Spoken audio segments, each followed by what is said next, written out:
Geeks. I'm Justin Avery Smith, I'm Eliza Halpern. and I have just seen Hail Caesar for the first time per Eliza's recommendation. Yes, and I didn't rewatch Hail Caesar for this podcast. I'll be totally transparent, but I've seen that movie maybe like 10 times Yeah, because I knew people in college who really loved it and we saw it in the theater together and then they like as soon as it came out on streaming like would replay it all the time. So I've seen that movie many times and I wanted Justin to watch it because it's like if you've worked in like Hollywood at all or like entertainment, like it's one of those movies you want to see people's reaction to because there's so many just absurd moments. It's one of the silliest Coen Brothers movies. and I think that's saying a lot because they are famous for their like surreal, like sometimes very quirky sense of humor, and They're silly boys. oh yeah, no, They're totally like very silly boys.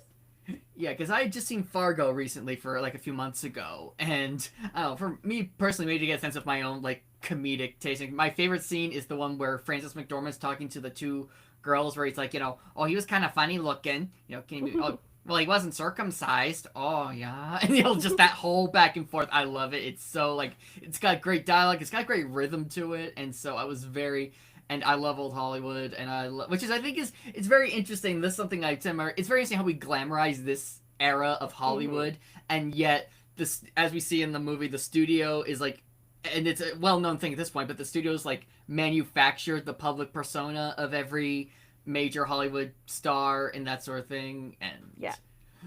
you know, and we see the thing which I think also Coen Brothers should take as a very high compliment that I had to keep pausing this movie so I could voice my thoughts as like because I had like a little like I was like transcribing them and I didn't want to talk over it because the amount of moments that also made me go oh and that sort of thing.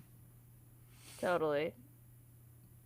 What so first initial reactions.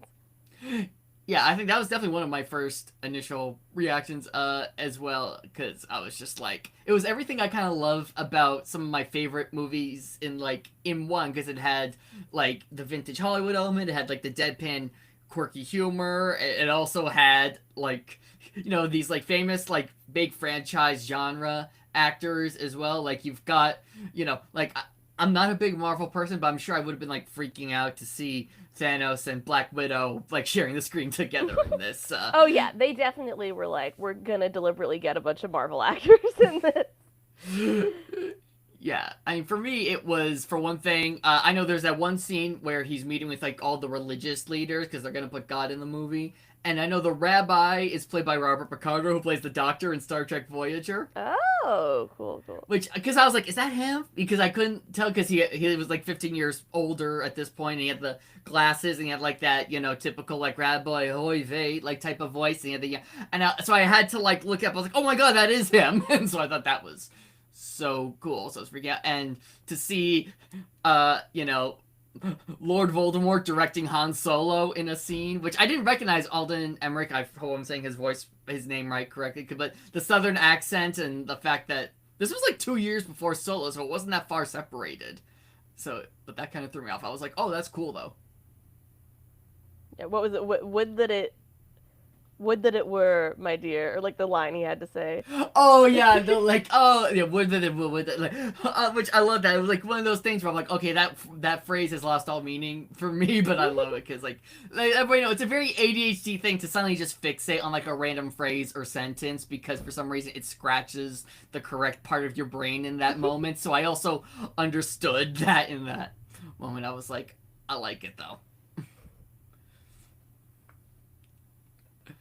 and I also loved how they sprinkled in so many like side characters and like one-off characters, but it didn't like detract from the movie because you see that all the time, especially in these like in this era we kind of have now, where of like these big bloated blockbusters of like they're trying to put in so many characters to create this cinematic universe, and it's just like, oh, you're just kind of putting that in there so that they can have their own spin-off TV show or something. But Yeah, the fact that they had like Frances McDormand's editor character, which did they let women be editors in the 50s? I have to look. I, I. So what I've heard through the grapevine is they used to not let I don't know what year it changed, but they used to not let women in the editing booth because they wanted to have cocaine and sex workers in the editing booth.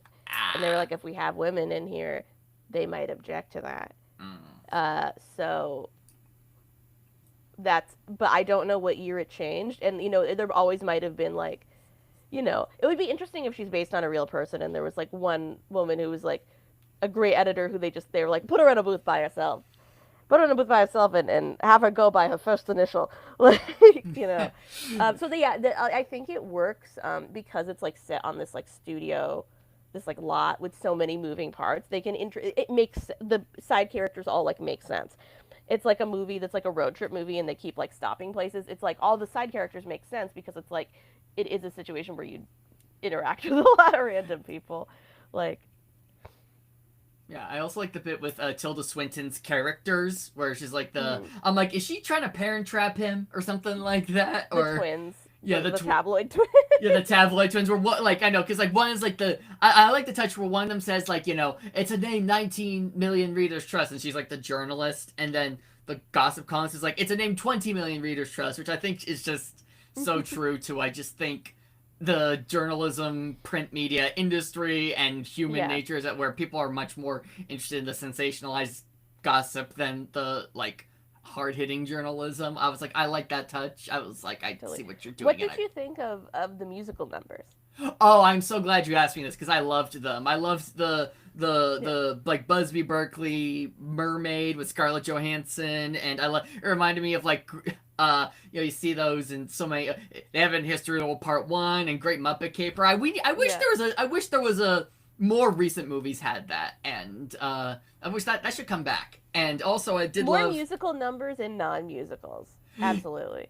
Yeah, I also loved Channing Tatum's, like anchors away type of thing. Remind me We of ain't like gonna Gene. see no dames. Yeah, we ain't gonna see no dames because The I know. homoerotic Navy song. Oh yeah, Yes. exactly, totally. Because I mean I love that because Singing in the Rain is one of my mom's favorite. It's probably my mom's Yes. favorite movie, and also I love that movie of too, of course. And I remember like not to I like no shade, but I remember I went to see La La Land with my mother, and we both came out and we were like, that's not. We didn't get what we wanted. I'm sorry. Okay, I'm also a La La Land skeptic. Not a hater, Yeah, exactly. but I'm not like I didn't feel the magic. I'm sorry, I didn't feel the magic. I saw it in like the first 5 or 10 minutes. I was like, I like this, and then it just kind of poofed away Yeah. for me personally. And for me, it was like at the very end when we're seeing like the what could have been or like the what if. I'm like, Mhm. that's the movie I want to see this whole time. Mhm. And so I was very happy. And I think it's funny that Channing Tatum always gets typecast as like the dim-witted meathead, and I'm like, he can be a song and dance man. Why don't we see him in more like song and dance? I mean, like he's got moves. Like I can tell he's not, but it's not like body doubling. And I don't. Maybe he did sing. Maybe his voice was dubbed. I don't know. But either way, I wanted more of it. I would see a whole movie set in that like that movie within a movie type of thing. I would watch that all the way through. Yeah, definitely. Like the music in La La Land too, like it feels like music written by a guy who's like Damien Chazelle is like really into jazz, but he admits that until he saw Singing in the Rain he didn't like musicals, and you can tell it's a musical made by a guy that doesn't like musicals, and it's like, why the fuck are you making a musical then? Why do we keep letting people do this? People who Yeah. we get people to write or direct a movie based on a certain genre or IP, and it's like, oh, I'm not that familiar, but and under the guise of, oh, they can bring something fresh, and it's like, no, they're not gonna bring something fresh. They're gonna bring something that is like not even that doesn't even have the DNA of the thing they're trying to capture. Mhm. you know, I mean, Yeah, that's right. It like didn't even have the DNA of a musical. Like, yeah, I was a La La Land. Like, I still remember. It was very funny. Like, funny side story where I was working a night shift when the Oscars were going on that night, and so my mom texted me and she was like, "Moonlight, La La Land won Best Picture," because I didn't see the live, so I didn't know what had yeah. happened. So I woke up the next morning, everyone's like, "Moonlight wins Best Picture. Moonlight wins Best Picture." I'm like, "What happened?" That was hilarious. Oh That yeah. was like, part of me wondered, like, did they do this on purpose because they knew it would make amazing television and get people to watch award shows live again? Like, I was like, did they give Faye Dunaway like a card, a deliberately confusing card to try to create a viral moment? No, I think as Yeah, Will Smith has proven is that you don't need to do a lot of behind the scenes tinkering for a viral moment. totally. Oh, that's true. You just need to have anger management issues. That too. Yeah. Yeah, that too, because that was, I mean, like, yeah, I'm pretty sure I probably had the same reaction that everyone did, which is always this a bit, and then when they cut the sound, I'm like, oh, this is real. Yeah. Because it seemed like a bit. Yeah, because at first I hate to say it, but Chris Rock's like response to the slap seemed comedically over the top. So Oh yeah, a no, bit he like was that. like, I gotta keep. I'm at work. I gotta keep hosting this show. Yeah, it was. Especially like I'm sure just like being on stage, he's dealt with like insane hecklers and like Yeah, doing stand up will condition you to like just not react to shit yeah, and then deal with exactly. it and then deal with it when you get off stage. Yeah, we've all either been like, 'cause, you know, we've both been on stage. Where either we've had to deal with in that or we've seen someone have to deal with in that moment of like, which part of me appreciates those moments because it kind of it drops the veil somewhat, so you can Yeah. see like what the person's really like when they're not expecting Yeah. something. Because you know every stand up has a persona, so to speak. So Totally. it's like I remember I saw Trevor Noah live like a year or two ago. He was at Boston, and Hmm. and a drunk woman went through the aisles to like heckle him with praise. Oh no. So, well, but it was like, but I can't remember. It was just like, I love you, Trevor. So like, Trevor, you're great. And and God love him because he was like, oh no, like, ma'am, you've had too much to drink, and so like he was like very gentlemanly about it, and like like I've seen interrupt hecklers both behave worse and be handled way worse. So I really appreciated that moment.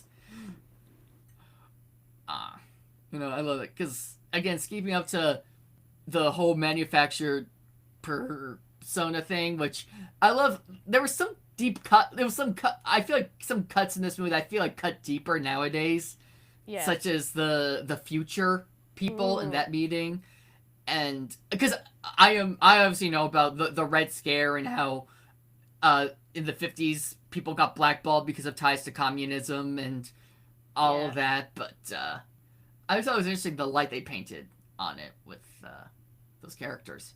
Yeah, no, that's like one of my favorite parts of the movie is when he like Channing Tatum wakes up in the communist book club in Malibu.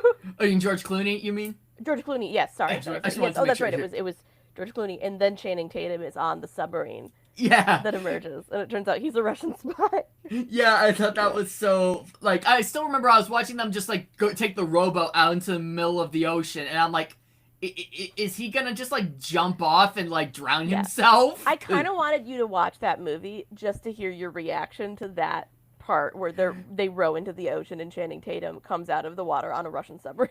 Yeah, exactly. Oh, yeah, no, that was like no, because then it was like, oh, okay, like this is a predetermined. Then I felt like I had like the pretty much it was exactly like that. It was like, oh, like a wave of realization washed over me because I'm like, the only reason you take a boat like that out into the sea is either to like never be seen again or because there's something prearranged here. And when I thought it was the first one and then it turned out to be the second one, it was like, I see. But I was like, oh yeah, he's like defecting or something like that because I could tell it was a Yeah. submarine, and then he was like, oh, Honestly, that whole sequence was more realistic to LA than anything in La La Land. It's like that's very like you're just driving by the beach and you see a bunch of people in a house look like they're doing something secret, something's coming out of the water and you're like it's none of my business. It's none of my business. yeah, no, Like exactly. it's none of my business. I don't want to ask questions. Like you're like what the fuck is going on there? Like Hey, I'll tell you that happened. I think that's almost a universal thing. Any big city, it's basically yeah. like if this does not directly concern me, I am not going to get Yeah. involved. Yeah, like oh, is that a local politician like No. randomly out Yeah. on the water? Yeah, Maybe they're exactly. dumping Like a body. Who knows? yeah, exactly. Like I went to school in Boston, and if the or like yeah, and my campus was right by the state house where the governor is, and I did see him. Like I passed him on the street one time, but You know, we were reasonably close to the water, and so if I ever saw then Governor Charlie Baker just like on a boat in the middle of the Boston Harbor, I'd be like, I'm sure there's a side to this story I'm just not privy to, and Yeah. just keep walking along. And maybe then, like, I'd see something in the news, be like, oh, that's what. Regardless of what it is, I'd just be like, oh, that tracks. Boston, I feel like, is probably. I mean, I've only spent a brief amount of time in Boston, but seems like probably one of the number one cities for dumping bodies in the river. Yeah, I mean, we're famous. I mean, we have the Boston Strangler for one That's thing. right. Yeah, so we are not. That the Scranton Strangler is based off of in The Office. Oh yeah, that's Yeah. right. You know, legally safe knockoff, so to speak, and you know, and we are famous also for our. It was just weird because we're considered, you know, Massachusetts, Boston. We're like a blue stronghold, and yet we're also known as. Well, we say we. I don't live in Boston, so but I understand that Boston is known as like one of the most racist cities in the country. Yeah, I've heard that. And so yeah, our hands are not clean like whatsoever, and hell, and I remember in 2020, there was like a bunch of my fellow alumni of my school who made like an open letter to our staff listing all the microaggressions they Oh, wow. experienced, which I was like, this all once. I was like, I didn't see any of these firsthand, but these also don't surprise me. Yeah, this lines up. Yeah. Yeah, Tracks. they were like that whole staff. They are honestly to me were something out of a Jordan Peele movie. Oh. Yeah, Wait, this was at your high school or your college? my college. Your college. Oh wow. Yeah, so a bunch of like, you know, theater staff, like professors, older people at a private university in Boston. Oh, no. That these Yeah. are exactly the type of people you would, like I said, like would not have been out of place in the, you know, as related to the family from Get Out or something like that. Oh yeah, Which, totally. yeah, which I didn't experience that obviously because. But Yeah. all the same, I mean, although one of them would have been right at home, and I'm so glad I saw Fargo after I graduated college because Yeah. one of them sounded just like that, where he's like, oh, "Well, I don't exactly understand the subject matter of the play you've written, so I approach it with ignorance and curiosity, and that sort of thing." It's just like no cultural literacy for anything. And, well, maybe yeah. like not the because he was a very artsy fartsy playwright and that sort of thing. Like he directed a play about people. Like I remember there was this play called Rhinoceros that was like about. Oh yeah, I've heard of that play. Yeah, I know. I saw that where it was like about conformity and whatnot, and yeah, they wrote him. He helped co-write a musical about the 2016 election and that. A sort of- musical about the 20. Here's the thing. In context for that was this while you were in college? Because our senior year of college was like the year of the 2016 election. Yeah, no, I was in rehearsals for a separate play when we were watching the results, so Yeah. it was like the very fast turnaround. Within a few months of the 2016 election, he wrote a musical about the 2016. I think he spent like the summer. I'll be honest. This was like almost 10 years ago. Remember, so my timeline is kind of hazy on Yeah. it. Oh, But don't say that. We're so old. Oh. Don't say it was 10 years ago. Oh, okay. I said it was almost. And okay, this was single digit years ago. Yes. And this was single digit years ago. And yeah, I think it was. I want to say it was my senior year of college that the thing got produced and whatnot. And because I remember like first year back where it was like auditions and whatnot, and that was like our spring musical, you know, which it was before the 2018 midterms. It was when it, you know, came out. So there was still a lot of fresh. I mean, you know, there was a Sean Hannity reference. There was a Scaramucci reference. Oh my god, the Yeah. mooch. Yeah. Was it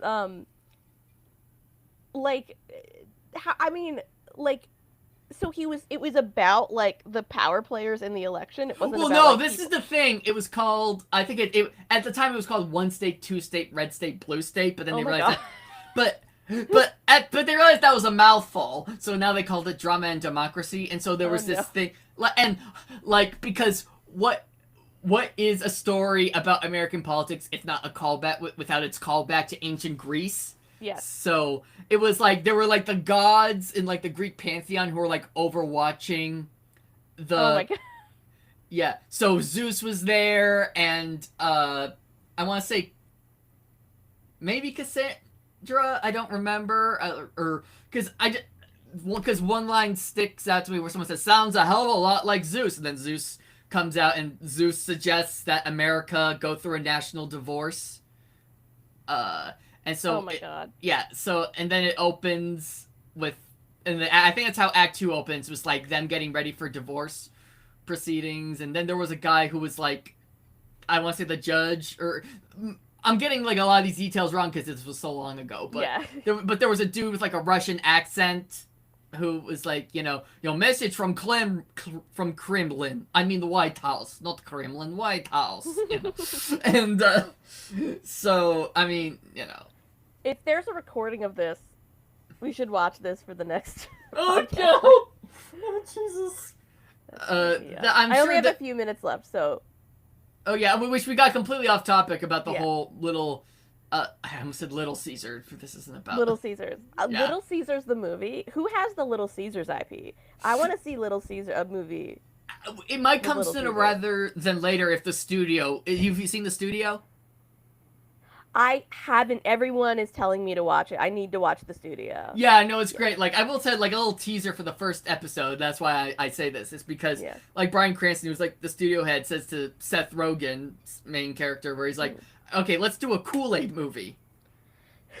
A movie about the Kool-Aid. We got the Kool-Aid IP. Yeah, exactly. And so he's like, I don't want to make a movie about Kool-Aid. And so, and at one point he goes to Martin Scorsese, who says, I want to make a Jamestown movie. A Jonestown, sorry. A Jonestown movie. And he's like, Jonestown has Kool-Aid in it, so he's trying to like have his cake and eat it too. Yeah, totally. That's a Kool-Aid movie. Yeah, exactly. So that's why, and that was kind of the part of the. I'll be honest, I only saw the first episode, and I just typical ADHD thing. I loved it. I loved that first episode, but that just like my attention. I've heard it's all really good. Like it gets Yeah, really good. and it's some people have called it more akin to a documentary, Yeah. which is like. And I don't know about you, but as people who are in showbiz and maybe not as high on the totem pole, it's just good to know that it's like it's not us, that we're not nuts. Totally. That it's all, and I feel like, yeah, especially with the strikes and everything, like people like in general are like more aware of a lot of what's going on, and with AI, and like I'm sure they have to deal with AI at some point, or they will if they haven't already. Yeah, maybe season 2, who knows? But any other questions you want to ask me about the movie, or any details you want to point out, or any, I'll ask like what were like, well, specifically when George Clooney wakes up at the communist meeting, what was your reaction to that whole scene? Oh, to the whole communist, him meeting the communists for the first time. I was definitely kind of like, this is I don't entirely understand what's going on, but there's a very stimulating conversation. I agree with a lot of what they're saying. I don't know what the end goal is here, but I'm intrigued. Oh, okay. Because I was like, I don't know. It was so, it's just such like a random and funny turn that like, oh, well, no, they're actually communists. Yeah. It's kind of like, well, in their case, the Red Scare was kind of right, but they're like, I know, as both having been to like, small like coastal colleges, there's this thing of like, most communists, I'm sure like you encounter the two, most communists are like, most of it is just like people with advanced degrees having a little book club in a nice neighborhood. And it just, I thought that was a good commentary on like, that's, they're talking about the body politic, but they're like, yeah, they're just like in this mansion in Malibu. Yeah, exactly. They're talking about capitalism bringing about its own destruction, and I'm like, well, that is a very exciting prospect, for one thing. And I also love when George Clooney goes back to the studio at the very end, and he talks about how we say we're creating art, but we're really creating a product that's part of the capitalist machine. And then Josh Brolin just kind of like slaps him and is like, "Shut up and make your movie." And I'm like, "You're just reinforcing his point." Yeah. Oh, and the whole yeah. I mean, what to you? What were so standout moments in the movie? You like Tilda Swinton's character. You liked the musical numbers. What, like, if you were making, I'll end with, I feel like this is a good clippable question. if you were making a Hail Caesar style movie about modern Hollywood, what would be in your Hail Caesar movie? What would be my Hail Caesar Yes. movie? Okay, well, I feel like there definitely has to be superhero elements because everyone like that's the big thing nowadays. There would have Yes. to be like some sort of Marvel-esque or DC-esque element to it.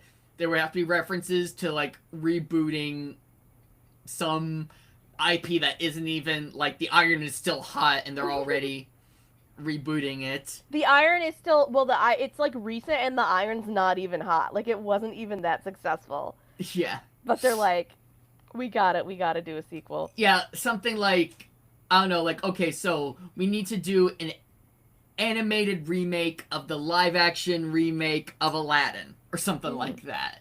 Or it folds back. Wait, that would be like animated remakes of the live action Yeah. Disney movies. Yeah. Okay. Would it like be a different style of animation? yeah, Would it be like Leica with puppets? yeah, maybe it could be like Pixar 3D animation. It's 3D animation. Yeah, which see that's another thing where like maybe you see like again you see like a they're like a movie that is basically being like because we always talk about like oh we want to see original movies but the original movies are given like $20 million, which is like chump change in studios, and Yeah. so it's almost kind of like the equivalent of like like it's being filmed in like in a broom closet or something Yeah. like that, and then you find out that it flopped, and it's because they put all their money into the superhero movie and that sort of thing. And I also think there would be references to social media because that's the thing. Unlike in the 50s, studios, even if they tried, could not control a star's public image because Yes. social media has, for better or worse, allowed celebrities to take their public persona into their own hands. Totally. So there would definitely be like they can't say There'd be Demois. Demois. Yeah. What is that? That's like a website, or like I think it's mostly an Instagram where like they essentially like post blind items and like photos that people have taken of celebrities. Oh, It's very strange. interesting. Like just people like who snapshotting like a random celebrity they see on Yeah. the street or something like that. Or like, you know what a blind item is? It's basically a rumor. that Oh, somebody okay. I was about submits. to say Yeah. like I've never heard of a blind item. A rumor. Oh, yeah. Yeah, it's somebody. It's like either a rumor or like something that somebody like heard or witnessed, and then they submit it anonymously to like a blind items site. And then it's like it's one of those things where people are like, well, a bunch of them have turned out to be true, so you never know what's true. But then at the same time, like because they can be submitted anonymously, you never know if like one it's just somebody like messing around or someone trying to make a celebrity look bad, or if they're positive, like a celebrity submit. I'm convinced celebrities submit them on themselves Yeah. sometimes. Well, like, what about the ones that give the celebrity, like, don't paint them in a good light, though? Do you think they would deliberately give themselves bad PR? No. That I mean the ones that do paint them in a good light. Oh, okay, yeah. Or just make them seem more interesting, or start a conversation about them that would like get them more in the public eye. The ones that are like bad, the question is, oh, are these true, and somebody like just witnessed this and submitted it, or is it somebody that has a vendetta against the celebrity? Yeah, exactly. That's why that's the concern with the negative ones. You know? Yeah, because that's why I would think, like, I would be very interested, because, celebrity, obviously, like, celebrities trend a certain time, there's, like, an ebb and a flow to there. I mean, for example, like, I think, like, I would want there to maybe be, like, a Pedro Pascal type character who's, like, older and who's, like, everywhere, but, like, everyone is, like, in love with, and whose sexual orientation is unashamedly ambiguous. Yes. And and they're all like they'll have a meeting to be like to talk about whether or not they should tell him he has to come out. Yeah, exactly. Which is fine because I know he just did an interview where he said he's had crushes on both Indiana Jones and Catwoman. Yeah. So, which I mean, and that's the other thing. Like personally, I actually prefer those celebrities. I actually, as much I love Pedro. Don't get me wrong, I love Pedro, but I also there's something to be said for celebrities. I think like his friend Oscar Isaac, who is not always in the spotlight that often, except when he has something. And I actually prefer those types of celebrities where like they aren't like as necessarily ubiquitous, but so that when they do come out into the spotlight, it's a much bigger deal, and it's normally that Yeah, much and I more. think that's like a smart strategy if like you already have buzz around you in like the public eye because you don't want to get like overexposed or oversaturated. And Yeah. like yeah, people pay attention if you like yeah. So now like when Pedro Pascal like goes on a late night show or does an interview or something like everyone's like, "Oh my god, he did something" because he's not like, everywhere all at once. Yeah, exactly. Because I remember I saw a post on Threads from our both so true where it's like if you're sick of Pedro Pascal now, you would not have survived the '90s where Jim Carrey and Will Smith were everywhere, which is very true. Totally, yeah. And and like I think again ebbs and flows where I think it'll very so I would definitely include that. And I don't know because I'm also not nearly in the industry. I mean, every single time we talk, I'm here, which I think says something. I'm not on the lot or anything I like mean, that. I'm not on the lot Yeah, either. you're at least closer to the I lot live than near the I am. lot. What? I live near the lot. Yeah, exactly. You live near the lot. I live on a different time zone from the lot. Yeah. So, that's another thing I think is that there would have to be some reference. I think you would almost like have to have maybe like a split, like like you have to split the story between like L.A. and either like Canada or Atlanta, because I know that's Yeah. where a lot of productions are moving Oh yeah, it would to. have to cut between to like yeah. There would be a whole thing of like because of a tax credit, they're shooting in some not even Atlanta, but like some random location, some like country Yeah. like that where nobody on the crew speaks the language, Oh yeah. and Yeah. like they have to have local fixers who like haven't worked with a film crew before who are like I don't know, you guys decided to come here. We didn't tell you we had proper infrastructure. Like, because Yeah. that's a whole thing that like people have to shoot elsewhere, or it would cut between, or like Vancouver or something. That would be interesting. Yeah, it would have to cut between like several different locations.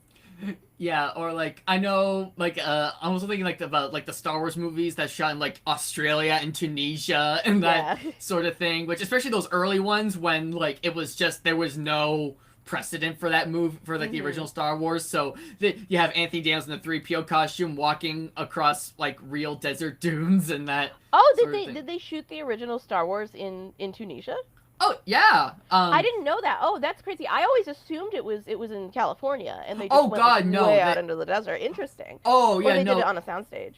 Oh yeah. No, oh God, no. They were in Why like did what? I wonder? They let him go to you. They would never let. I can't believe they let him go to Tunisia for Well, that. because nobody thought the movie was gonna be. Nobody cared about. George Yeah. Lucas was pretty much allowed to do so many of the things he did for that movie because nobody thought it was gonna be Yeah. successful. Well, So they were. because no one thought it was going to be successful, I'm surprised they gave him the resources to take everyone to Tunisia. I'm surprised they weren't like, you have to go to Joshua Tree, No, like I 3 hours think. from LA to shoot this. Well, that's another thing. Is I think George Lucas is easily the most financially. He's the most shrewd businessman in all of Hollywood True. because he took a lower director's fee and but he kept the merchandising rights. So Oh, that's totally. And so obviously, and they were like, and for one thing, like they let him do the opening crawl instead of having opening credits because originally, if this was a movie they took seriously, but no, you have to have like everyone's the name of the writer and director up front. But it's Yeah. like, oh yeah, sure, you can have like a 1930s Flash Gordon film serial crawl in the beginning, whatever, and that sort of thing. And it's like you don't have to keep things super secret about anything because Alec Guinness, Obi-Wan was the big name draw. No one's like, oh, let's go see this movie. It has Harrison Yeah. Ford in it, you know. Totally, totally. Like, yeah, that's crazy. Yeah, that they were all total unknowns. And Harrison Ford was like, he was an actor, but he was like a carpenter on the Yeah. lot. And they were like, hey, do you want to audition for it? Yeah, and he got like $10,000 for the part compared to like Mark Hamill got like hundreds of thousands of dollars for his Yeah, part yeah.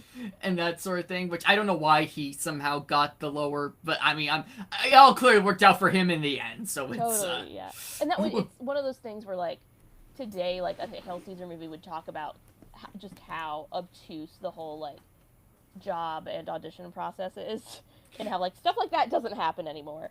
And yeah, like, yeah, yeah, that's a question I've asked myself, like, where I'm like, hypothetically, like, could we have like this generation's version of Star Wars? And I hate to say it, but the answer is no. absolutely not. Like, yeah, Because it wouldn't be given the resources. It uh, wouldn't be given, like the creative freedom. like they wouldn't be able to use like just total unknowns unless they were the child of someone extremely famous. I guess Carrie Fisher was a nepo baby. Well, which I think is weird, especially like nobody really knew who Carrie Fisher was until she was Princess Leia. I still think that's weird that nobody was like, oh wow, Eddie Fisher and Debbie Reynolds' daughter is in a movie. Let's go see that. It was, Yeah.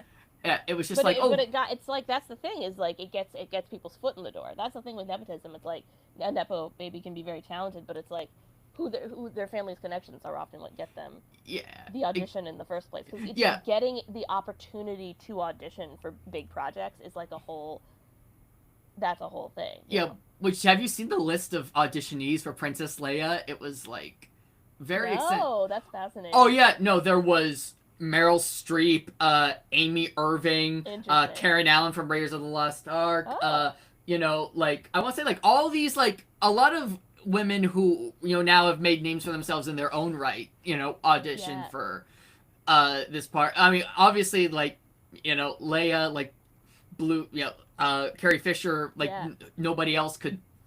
You can only see her doing it, but I thought that was crazy. That like it was such like there were so many now high profile actresses after the part, and it's off topic, but go Google like the Office audition tapes, because they've released a lot of the audition tapes for the Office and all the people that auditioned. And like it's the names are crazy. Seth Rogen, I think, auditioned for Jim Halpert. Oh yeah. Speaking of the studio, it would not be the I could in a weird way I can see it, but it also wouldn't be the same. It wouldn't be the same. Yeah. It would work in a Seth Rogen way, but it wouldn't work the way it worked with John Krasinski. Totally. And then like a bunch of people auditioned for Michael Scott. I forget who, but like it's just look it up sometime. I forget exactly who it was, but a bunch of now very famous actors, because it was all people who were kind of in that circuit of NBC comedic actors that they were like had on a list. Yeah. Well, whichever. That was actually Mark Hamill's approach to the original Star, because he thought it was like the goofiest thing he ever read. Was like, this doesn't read to me like a sci-fi movie. It reads like a parody of a sci-fi movie. But he decided to play it 100% straight, which worked great in his favor. It worked, yeah. I need to go, but any final thoughts? I don't know. Like now I'm oddly hyped to see if the Coen Brothers do like a spiritual sequel to here. I know they're not big sequel people, but I mean, I know we got that like. Oh, speaking of spiritual sequel, a modern Hail Caesar would have to have like somebody coming to set to be like, I'm gonna do energy healing. Like some kind of goop kind of person. Like I got crystals. I'm gonna do energy healing, and we're gonna cleanse. Oh yeah, I was saying like, you're being an energy vampire right now, and that sort of thing. Like, oh god, and be like, okay, like this person's here, like they're in the movie because they've got a lot of followers on Instagram and YouTube, because that gets people into movies now as well. Like, I mean, I wish I knew how to use my Instagram followers for anything. Same. I'm like, okay, well, I've now I have like 12,000 followers, but I'm like, you wouldn't believe it from the traction, and that sort of thing, where it's like, but that's the algorithm talking, not actual people. Totally. All right. Okay. So, Hail Caesar, I guess. I don't know how to sound off an episode like that. Episode, like. Go. See you next time with whatever we do. Yeah. Go. Seize the means of production. Yeah, seize the means. And get in the submarine. Get in the submarine, yeah. Let's do that. And dance with your Navy boys. Dance with your Navy boys, All right. Bye, Justin. Bye, Eliza.